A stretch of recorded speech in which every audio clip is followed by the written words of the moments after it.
Quand je pense à toutes les choses qui m'ont inspiré dans mon enfance, je pense à beaucoup de choses. La musique, le sport, l'art, la mode, la cuisine, les médias ou encore même les technologies. Pendant longtemps, j'ai eu beaucoup de mal à mettre les mots sur ce que j'aimais, mais je pense qu'avec le temps, ça devient assez clair. C'est vrai que culture urbaine, c'est un peu le terme qui ressort très fréquemment quand on pense à des mouvements tels que le hip-hop, culture skate, le graffiti, les danses de rue, les sports de rue aussi, le breakdance, le rap et plein d'autres. Et pour moi, la culture urbaine, je pense que c'est avant tout une expression de son identité. Je m'appelle Lenny. Et aujourd'hui, je vais vous raconter l'histoire du projet Notre Culture.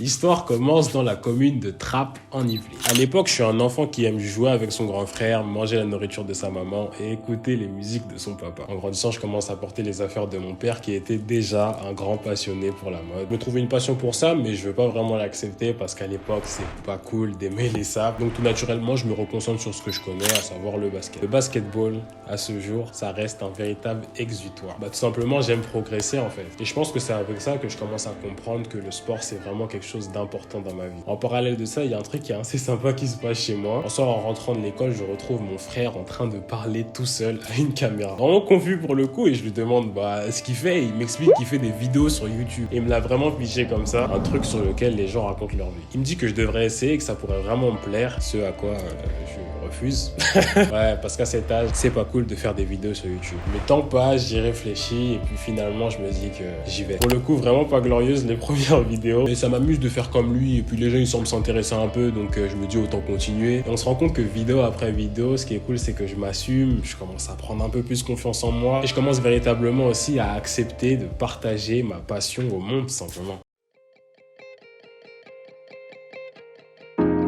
Les années passent et le compteur s'affole. Je crois que le jour où j'ai vu que j'avais réalisé plus d'1 million de vues sur YouTube, j'ai compris que ce petit truc que je faisais dans ma chambre avait un peu plus d'impact que ce que je pensais. C'était intéressant pour certains. Pour l'instant, on met ça de côté et on se retrouve aux États-Unis. Plus spécifiquement, à Los Angeles. Ouais, j'y vais là-bas pour rendre visite à mon frère. Il faisait un échange pour ses études et du coup, j'en ai profité pour aller lui rendre visite. Et que dire, Los Angeles...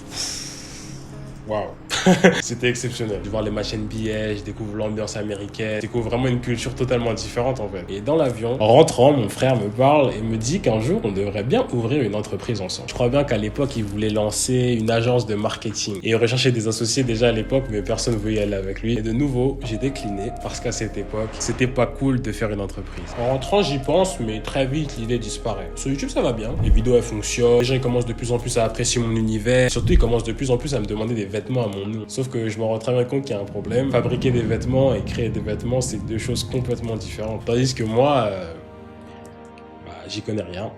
Alors là, de nouveau en vacances avec mon frère, mais cette fois-ci, on est à Londres. Un soir, je lui parle de l'idée et il me répond, tu sais, tu pourrais créer la marque avec ta communauté. En rentrant, on y pense et vas-y, un soir, ça y est, on chauffe. Nom de domaine, site en ligne, vidéo, c'est parti. On essaie un truc et on se fixe un objectif. On se dit que si moins de 100 personnes s'inscrivent sur notreculture.fr, on n'a pas de produit, pas de fournisseur, pas de société, rien. Il y a moins de 100 personnes, on le fait pas. Et du coup, j'ai été agréablement surpris parce qu'en moins de 48 heures, il y avait déjà plus de 250 personnes, 250 membres. Là, du coup, le constat, il était sans appel, en fait. La communauté soutenait vraiment ce projet. Alors, mon frère, de son côté, il va aller timidement pitcher, raconter le projet à l'incubateur de son école et ils adorent. C'est lunaire pour nous. En quelques semaines, on trouve un imprimeur, un fournisseur, une équipe de tournage. On crée la société. C'est fou parce que ce qui était à la base qu'une blague entre deux conversations voit le jour. Et c'est aujourd'hui un label créatif communautaire. L'histoire, elle continue de s'écrire aujourd'hui parce que Notre Culture a pour mission d'inciter le plus grand nombre à exprimer quotidiennement leur identité grâce à des expériences haut de gamme inspirées de la culture urbaine. Si j'avais un message à dire,